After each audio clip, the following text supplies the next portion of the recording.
ପାରଳାଖେମୁଣ୍ଡିରେ ଗଣେଶ ପୂଜା ଧୁମଧାମରେ ପାଳିତ।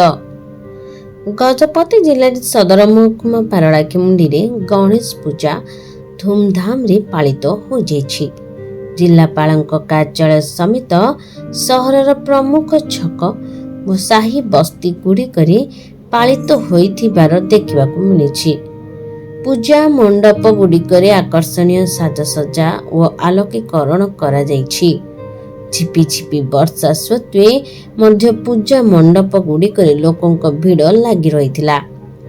ଶାନ୍ତି ଶୃଙ୍ଖଳା ରକ୍ଷା କରିବା ସକାଶେ ପୋଲିସ ତରଫରୁ ବ୍ୟାପକ ପେଟ୍ରୋଲିଂ ବ୍ୟବସ୍ଥା କରାଯାଇଛି।